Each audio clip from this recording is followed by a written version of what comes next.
Hello guys, welcome back to the deserving India. आज हम बात करेंगे नेक्स्ट क्वेश्चंस के बारे में। देखो, पीसीएस में जो लास्ट ईयर के क्वेश्चन आए हुए हैं, हम उनको डिस्कस कर रहे हैं। और आज का जो फर्स्ट क्वेश्चन है वो है क्या, गवर्नमेंट ऑफ इंडिया एक्ट के बारे में बात कर रहा है कि 1935 में कि इसको न्यू चार्टर ऑफ बॉन्डेज किसने कहा था। ठीक है।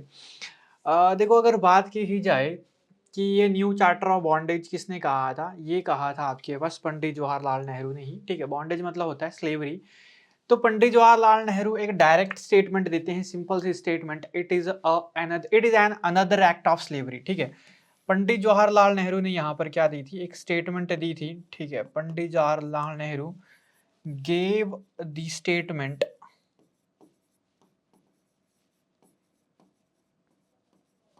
That government of India act 1935 is an another act of slavery, is an another act of slavery।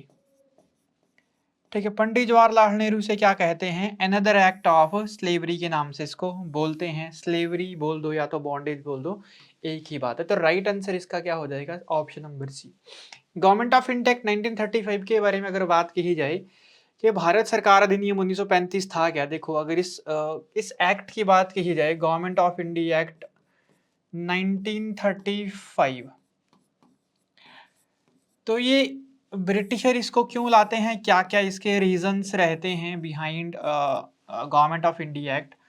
तो इसके कुछ रीजंस थे। ठीक है। पहला रीजन तो क्या था, इसका पहला रीजन था आपके पास Simon commission report.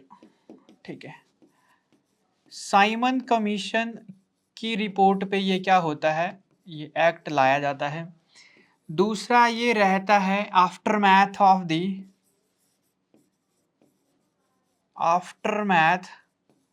of all the three round table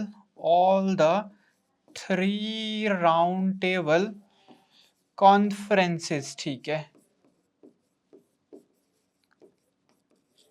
और तीसरा ये रहता है व्हाइट पेपर 1933।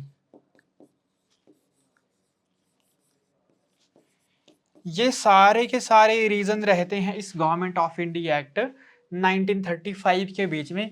जो फिर जब ये आता है गवर्नमेंट ऑफ इंडिया एक्ट 1935, जब इन रीजन इन सारी की सारी रीजंस की वजह से जब ये साइमन कमीशन की रिपोर्ट पे आधारित होता है ये। ठीक है। साइमन कमीशन जब अपनी रिपोर्ट देता है तो उस पर आधारित होता है। और aftermath of all the three round table conference and white paper 1933, इन पर ये बेस होता है government of India 1935।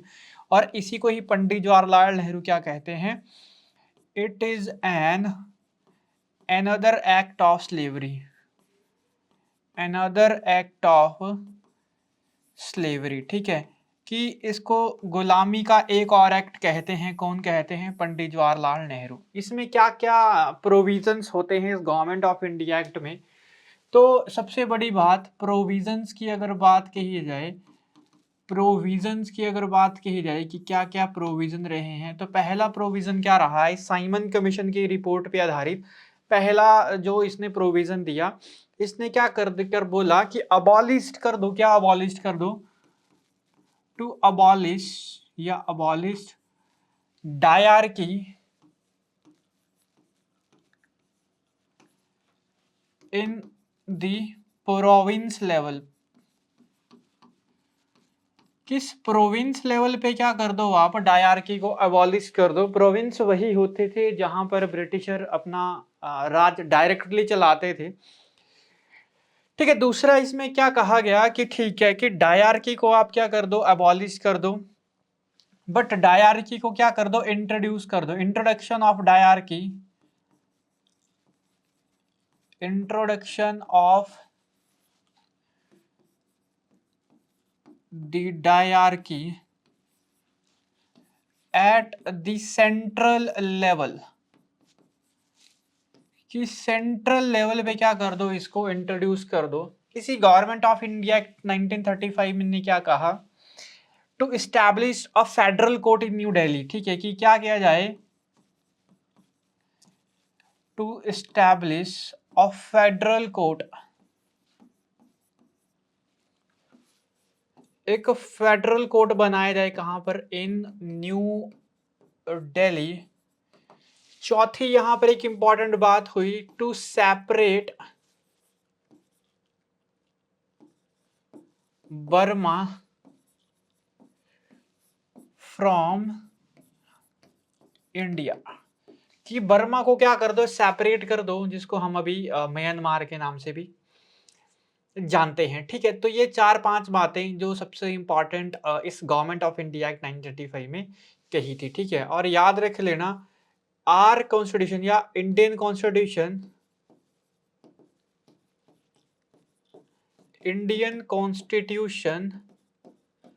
is based on the Government of India Act 1935। 1935 के ही अधिनियम पे पूरा का पूरा भारत का संविधान टिका हुआ है। ठीक है, तो ये सारी की सारी बातें थी इस गवर्नमेंट ऑफ इंडिया एक्ट 1935 से। नेक्स्ट है, which of the following state was first to establish Panchayati Raj system in India?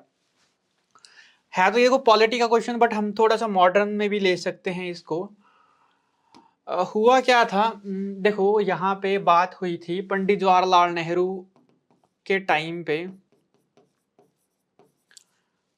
जिनको हम father of modern panchayati raj, modern panchayati या modern local government in India. वैसे तो आप सभी को ही पता है कि फादर ऑफ लोकल गवर्नमेंट या फादर ऑफ सेल्फ गवर्नमेंट कहा जाता है लॉर्ड रिपन को। ठीक है, 1881 के टाइम पे तो पंडित जवाहरलाल नेहरू को कहा गया father of modern local government in India. देखो होता क्या है, 2 अक्टूबर 1959 को एक प्लेस होता है नागौर राजस्थान में, जहां पर इस पंचायती राज को क्या किया जाता है, स्टार्ट किया जाता है। ठीक है, तो right answer is option number A. Next है, which of the following apparently impressed Jahangir to issue a farman in 1613 AD to the English establish a factory at सूरत। देखो ये स्टार्टिंग के इनिशियल पॉइंट होता है ब्रिटिशरों का, जब ब्रिटिशर इंडिया में आते हैं। तो देखो सबसे पहले बात होती है 31 दिसंबर 1599 की नाइट को। ठीक है, अब इस टाइम पे होता क्या है, क्वीन जो हमारे पास होती है उस क्वीन का नाम होता है एलिजाबेथ। ठीक है, एलिजाबेथ क्या करती है, गेव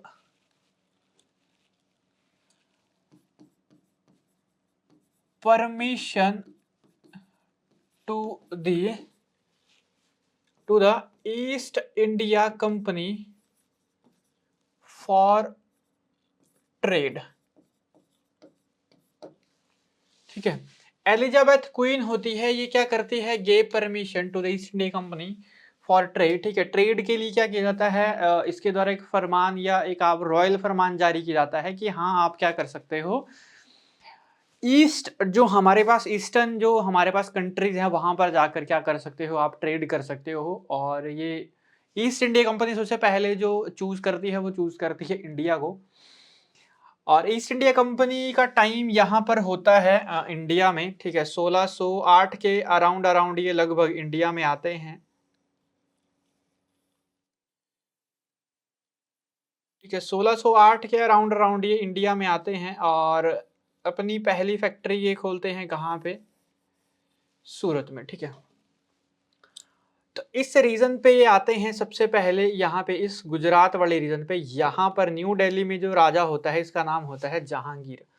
अब इस जहांगीर के दरबार में 1608 में सबसे पहले एक ब्रिटिशर आता है, एक ब्रिटिश पर्सन आता है जिसका नाम होता है विलियम हॉकिंस। विलियम हॉकिंस आता है और विलियम हॉकिंस परमिशन मांगता है पहली फैक्ट्री खोलने के लिए। तो 1611 में यहाँ पर इस वाले रीजन पे, इस सूरत में क्या बोला जाता है कि आप क्या कर सकते हो, फैक्ट्री यहाँ पर इस्टेब्लिश कर सकते हो। 1613 में ये परमिशन दी जाती है, 1613 में ये इस्टेब्लिश करते हैं जब आपके पास थॉमस रो इंडिया में आता है।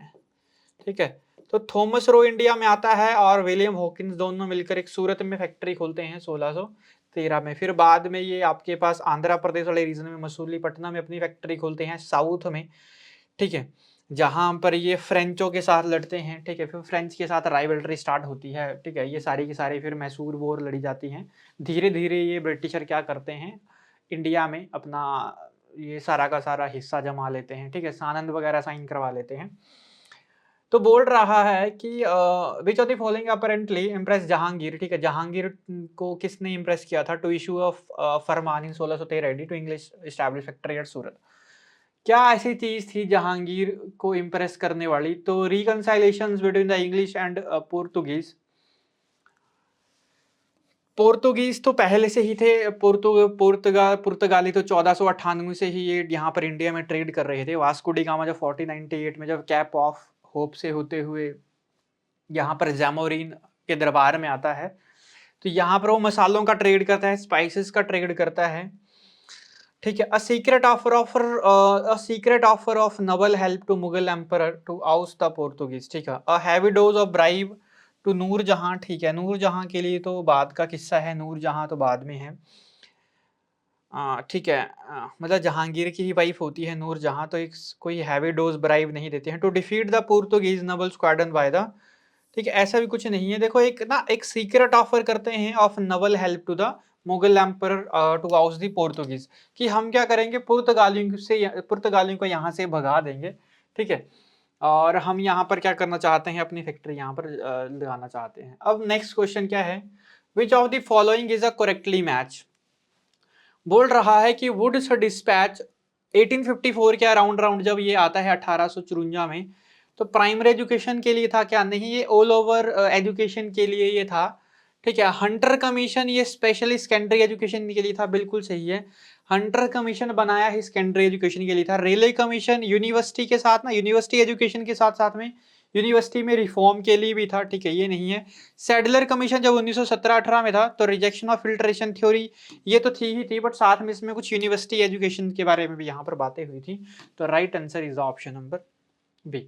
ठीक है, तो ये थे हमारे पास क्वेश्चंस। ठीक है, आज के सेशन में, ठीक है, जो हमने किए। तो आई होप आपको वीडियो समझ आई होगी। मिलते हैं इसी तरीके के एक और सेशन के साथ, तब तक के लिए धन्यवाद।